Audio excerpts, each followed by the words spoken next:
in the previous one, current was lagging by 90 degree. So that's the reason you had started from the negative y-axis. But here, where should I start now? And the maximum point for both voltage and current is the same. Again, once it comes back, it is the same. Hi all, welcome to my physics class. So I hope you all are doing well. As you all know, we have a second quarterly very coming soon. So I hope you have started your preparations. So we have almost 4 chapters for our second quarterly, like alternating current, electromagnetic waves, ray optics, wave optics. So I've just selected the alternating current, where you might get, like, there are some important questions from alternating current. So let us discuss one of the most important questions from this chapter. Okay. So yeah. I've taken one of the most important question, that's AC circuit consisting the resistor. Okay, so now what happens is there is a resistor. If you are connecting the AC circuit, what happens? How the voltage and current varies? Okay, that's what this question is. So you can get a question in this way, like show that current and voltage are in phase in AC circuit containing a pure resistor, and represent this in a phasor diagram. This can be a 3-mark question. Okay, and it's the most important question. So now, as you can see here, I've applied a AC circuit, okay, AC circuit to resistor, okay, where AC voltage is given by formula V equals V0 times sine omega t. Okay, let me take this as first equation, okay, where V0 stands for peak voltage, okay, and omega stands for angular frequency. If you write this, it would be better, okay, like what it stands for, as it is only a 3-mark question, that's the reason. And T stands for time, okay, and V is a alternating voltage. Now, from our Ohm's law, as you all know, like Ohm's law we have already studied in current electricity chapter. So Ohm's law, what does Ohm's law states is like potential difference. As you apply a potential difference, it is directly proportional to current flowing through the conductor. So now let's apply the same formula here. The Ohm's law formula is V equals R times I, right? So from that equation, let me take I equals V by R, where V stands for V0 sine omega t by R. Okay, so V0 by R equals, let me take this V0 by R, as we know V by R is I, so V0 by R can be taken as I0 times sine omega t. So finally, I'll get my current expression as I equals I0 times sine of omega t. So now, when you compare this equation 1 and 2, you can see here where V equals V0 times sine omega t and I equals I0 times sine omega t, where you can see that there is no phase difference between equation 1 and 2. It's almost the same here. There is nothing like voltage is leading the current or voltage is lagging the current. As from this equation, we can say that there is no phase difference between a current and voltage. Okay, so that we can mention here, like from equation 1 and 2, voltage and current are in phase. Okay, voltage and current are in phase. Okay, so this is a circuit diagram for this particular question, and in case if they ask you a graph to represent, you can just take a V versus I graph. Okay, so we know that you have already learnt in your current electricity chapter V versus I and Ohm's law graph. How is the Ohm's law graph? You will get a straight line. Since here there is no phase difference between V and I, so you can just take a x-axis where both V and I are lie on the same axis. So this is a graph for this particular concept. And then this is a phasor diagram. As you can see, a representation of wave itself is a phasor diagram. So it's a graph of voltage or current versus the omega times t, that is angular frequency times time. So you can see now for particular value, that's V equals V0 sine omega t, we have got a graph of, yes, this is a graph what we have got it, one complete curve where a current, the value of current is little lesser than the voltage. That's the reason I have drawn a current on the same axis. As you can see, the initial point for both voltage and current is the same, and the maximum point for both voltage and current is the same.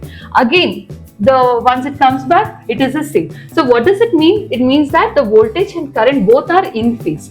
Okay, so they are not leading, lagging or anything. So that's the reason this is how you draw the phasor diagram for this particular circuit. I hope you got it. So now, next moving, this is only a 3-mark question. Now next, moving on to the Yeah, this can be the question which can be asked for that concept. Now, in case if I apply a AC circuit to inductor, let's see what happens. Okay, so basically the symbol of inductor is this. As you all know, that's an inductor. So in a circuit, I have taken an inductor where inductor is denoted by letter L, and then it is connected to a circuit. Okay, and I've applied a AC voltage. So what's the AC voltage I've applied over here? V equals V naught times sine omega t. Yes, I'll take this equation as 1. Now, you have learned from Faraday's laws of electromagnetic induction. As you supply a voltage, what happens? There will be an EMF induced in the circuit. So what is the EMF induced across the inductor? So the EMF induced across the inductor is given by minus of, because it opposes, which you have learnt in the Lenz rule, that's electromagnetic induction chapter. So EMF equals minus of L times di by dt. Okay, EMF equals minus of L times di by dt. Okay, so that's the EMF across the inductor. Okay, so this is from the Faraday's law. Now, what we'll do is from the Kirchhoff's voltage law, again moving to the current electricity chapter, what we will do is let us apply the Kirchhoff's voltage law to the circuit. Apply Kirchhoff's voltage law to circuit. So please recall what the Kirchhoff's voltage law states. So it's an algebraic sum of the voltage across the circuit is 0, right? So now here, what's the voltage from the AC circuit? V equals V naught times sine omega t. So I'll take V plus. So this is one voltage, and what is the another voltage here? The voltage that is a EMF which is induced across the inductor. So that I will take it as E times 0. So this is what is KVL, Kirchhoff's voltage law states. Okay, so I hope you have practiced that for your midterm and as well as your quarterly. Okay, so Kirchhoff's voltage law. So now algebraic sum of total voltage in the circuit is 0. I've already taken this. Now let me take this V equals minus of E. So from our first equation, V equals V naught sine omega t equals minus of, what is EMF? Minus of L times di by dt. Okay, so now here minus of minus plus. So what we will do now here is, we'll just take, where here we have sine of omega t and here we have di by dt, right? We'll just cross multiply this. Let me bring this dt over here and v naught to the other side. So or anything, we'll just take like this. So sine of omega t times dt will be equal to L. This v naught, I'll bring it to here, L by v naught times di, or you can take it in this way also. Okay, so now what the main intention of doing this is, I want total current here, but I have a current and differentiation. So as you all know, if I need a total current, what we have to do, we should integrate it on both the sides. Okay, so if I integrate di, of course, what will I get? I will get I. So that's the main reason why I have taken this dt over here. Now let me integrate it on both the sides. Okay, so you need not write limits and all over here. We'll just integrate it on both the sides. So as we all know, integration of sine omega t times dt is what? Minus of cos omega t by omega equals, now L by omega, v naught is a constant, so I will keep it outside. So integral of di is what? I. Okay, so this is what I am getting now. So now I just need what is I, right? So just take what is I from this equation. I equals, okay, just take I equals V naught by L omega times minus of cos omega t. Why I am focusing more on I? Because first I have taken V equals V naught sine omega t. Now let me compare with the current equation. That's the main reason why I am deducing this equation to current. Okay. So now finally what I got, I equals V naught by L omega times minus of cos omega t. Now can I compare this equation with my first equation? No, right? Because I don't have sine over here. I have minus of cos. So now minus of cos make it sine. So how do we get sine over here? If I convert cos omega to sine, okay, I'll write the same equation over here. Okay, I equals V naught by L omega times minus of cos omega t. So this is the expression which I got, right? Now let me convert this to sine. So I get V naught by L omega times minus of cos omega t can be written as sine of, we know that sine of 90 minus theta is cos theta, right? But I want minus cos theta over here. So let me take this equation as sine of theta minus 90. Okay, where theta is omega t here, minus of 90 degree. Let me write it in terms of pi by 2. So I got my expression as I equals V naught by L omega times sine of omega t minus pi by 2. Now this complete thing, I'll take it as peak voltage, that is I naught sine of omega t minus pi by 2. That's it. So take this as equation 2. So what was our first equation? V equals V naught times sine of omega t. So this was our first expression, right? So now when you compare this first and second expression, what do you notice over here? We can see that I equals I naught, where V equals V naught, here sine omega t, but here that is sine of omega t minus pi by 2 times. That means current is lagging the voltage by 90 degree, or we can say voltage is leading the current by 90 degree. Okay, so this is what we understand from equation 1 and 2. That is, from equation 1 and 2, current lags the voltage by pi by 2. Current lags the voltage by pi by 2, or 90 degree times it lags the voltage. Okay, so this is what we understand from this particular concept. Okay, in case now if they ask you to draw the graph, okay, so this is what the graph, as you can clearly see here, voltage and current, what's the difference between them? 90 degree times there is a difference, and this is a phasor diagram, which is very important diagram. First what you can do is, first you can just draw the circuit over here.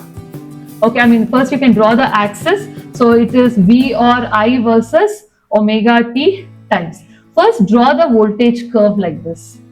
Okay, first you can draw the voltage curve, but here as we know this is a voltage. So if a voltage is 0, what is the current? Current is lagging by pi by 2 times, right? So lagging, that's the reason I will take this down axis, okay, that is minus y axis. So current will be maximum over here. Okay, if a voltage is maximum, then current will be 0. Okay, now voltage is 0, therefore current will be how much? 90 degree times maximum. Again, when a voltage is maximum, current should be 0. Okay, and again if a voltage is 0, current is maximum. So this continues. So this is how you draw the phasor diagram. Okay, one thing, understand that current is lagging the voltage by pi by 2 times. So first always draw the voltage curve. Then how will you draw the current? First start from the negative axis, because it is lagging how much times? Pi by 2 times. So as you all know, in a wave, if this is a curve, so this is 90 degree, quarter of a wave is 90 degree. Okay, and then half a wave is the 180 degree, and then 3/4 of the wave, and then a complete wave is 360 degree. I hope you should be knowing this. So based on this, we will plot a phasor diagram. Okay, so this is one of the most important 5-mark question. So the question can be asked in this way: show that the voltage leads the current, or it can be asked as current lag the voltage when an AC circuit is containing a pure inductor. Okay, I hope you got it. So now next is, let us apply the AC circuit containing a capacitor. Okay, so this is a symbol of capacitor. Okay, so I've taken a capacitor here. I've applied the alternating voltage to capacitor, where V equals V naught times sine omega t. So first step, what you will do is, first you will write the alternating voltage expression. Then what am I doing here? I will reduce the step to current. Okay, so finally you will be coming to the current expression. So that's what you have to do. First always write the voltage expression, that's V equals V naught sine omega t. Then bring the expression to current. Okay, so now I have a capacitor over here. Okay, so to come to capacitance, so first let me recall capacitance formula. So what's the capacitance formula? C equals Q by V, right? I hope you can recall this formula. So now let me take this from current, because I need current here. So current, somewhere it is connected to charge. As we all know, current is charge per time, right? So let me take that charge here. So first we know that Q equals, from the capacitance expression, Q equals CV. Okay, so the instantaneous charge is given by CV, whereas instantaneous current is given by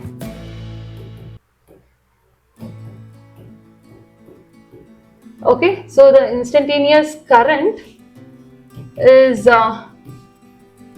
given by, so what's the expression for current? I equals dq by dt. Okay, so where I have Q equals CV, so CV can be taken as V naught times sine omega t. So let me use this expression here, differentiation of, so in place of Q you can write C V naught times sine of omega t. Now differentiate. So C V naught you can't differentiate, keep it outside. So what is the differentiation of sine omega t? It is omega times cos omega t. So I'm getting I expression as C V naught omega times cos omega t. As I said earlier, you should deduce the expression to sine, because only then I can compare with my first expression. So now it's very simple over here. We have V naught times sine or C omega, you have cos omega t. Now how do you convert cos omega to sine? Over there you took minus of cos omega t as sine of omega t minus pi by 2, right? So here it can be taken as, okay, here cos omega t can be taken as sine of pi by 2 plus omega t. That's it. So this gives you a second expression. Now it's very easy to compare first and second expression. You can take omega t plus pi by 2 also. So easily when you compare first and second expression, you can say that, oh yeah, I'll just convert this. Okay, I'll just take this V naught times C omega as I naught, and then I naught times sine of omega t plus pi by 2. So this you can take it as second expression. Now when you compare first and second expression, V equals V naught, I equals I naught, there's sine omega t, here sine of omega t plus pi by 2. So now from this equation 1 and 2, you can easily say that what current is leading the voltage by how much times? 90 times. Okay, that is pi by 2. You can see with the expression plus is over here. That's the reason I'm saying that current is leading the what? Leading the voltage by how much? Pi by 2 times. Okay, so from equation 1 and 2, we can say that current leads voltage by pi by 2 times or 90 times. Okay, so this is the final expression. So this is a circuit. Okay, and then in case if they ask you to plot a graph, you can plot a graph of I on the y-axis and voltage here, because current is leading, right? So current is leading how much times? 90 times. Okay, voltage is on 0, current is 90 times, it is leading the voltage. And then coming to the phasor diagram, as I mentioned, so you can just first always draw the axis. So on y-axis, what should I take? Either V or I, and on x-axis I will take omega t. First always draw voltage curve like this. Very simple, right? Just draw one curve. Now how to draw next current here? Current is leading the voltage, right? There in the previous one, current was lagging by 90. So that's the reason you had started from the negative y-axis. But here where should I start now? Yes, I always should start from the positive side, right? So if a voltage is 0, then current is what? Current is pi by 2 times, it is leading. So let me start my graph from here, my diagram from here, and then if a voltage is maximum, then current is 0. Next, if a voltage is 0, then current is maximum, that is pi by 2. You can see here it's 90 times, it is lagging. And then if a voltage is maximum, then current is 0. So the graph goes like this. Okay, so this you can just continue over here.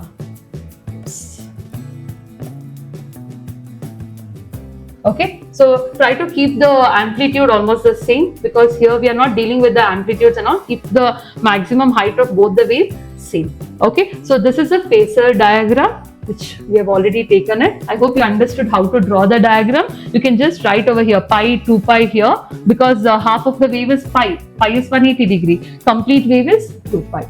Okay, so this ends this concept. As I said, the question can be asked in this way. Okay, so the question can be asked, show that the voltage leads the current when AC circuit contain, okay, so here what can, this was a question which asked for the previous. Here what can be the question asked? It is ulta, right? Show that current voltage leads the current, that's inductor. But in capacitor, current is leading the voltage by 90 degree time. So the question can be asked is, show that the current leads the voltage when a AC circuit is connected to capacitor. Okay, so I hope you understood all the three concepts. In case if you have any doubts, please put your comments in your comment section. Okay, now in case if I connect all the three components in one circuit, let's see what happens. That's first I had taken resistor, then we took inductor, then capacitor, right? Now all the three are connected in series over here, and this series circuit is called as LCR circuit. Okay, so where L stands for, okay, you can see here L. What does L stands for? L stands for inductor. Okay, where C stands for capacitor, and then R stands for resistor. Now we'll connect all the three in series. Okay, all the three in series, and here they can ask you, derive an expression for resultant voltage or impedance, okay, and a current and a phase angle in the series LCR circuit. Okay, in that way they can ask. So as we already know from the phasor diagram, we have learned that voltage and resistance are in phase. Okay, voltage and current are in phase for resistance. So that is denoted as VR. So I've merged all the three graph phasor diagram over here. Okay, so you can see on a on x-axis you are taking VR. Okay, so on x-axis we had taken VR. That's a voltage across the alternating voltage across resistor, where it is along the same. So both are in the phase. Okay, but in case of an inductor, the voltage was leading where current was lagging, right? So voltage was leading by 90 degrees. So let me take VL over here, and then in case of a capacitor, voltage was lagging the current by 90 degree apart. So that's the reason this particular part I have taken as VC. Now if I want one particular, this complete thing, let me take it as VL minus of VC. If this VC is taken over here, then the resultant voltage is taken in this way. Okay, so this is V, and this is phi, where phi stands for phase angle. Okay, now let me find out what is resultant V. Let us use this Pythagoras theorem formula, or you can use it, and you have learnt about resultant formula also, right? In vectors, you can use any formula over here. So what is V from this graph now? V will be equal to root of VR square, okay, plus VR square plus VL minus VC the whole square. Okay.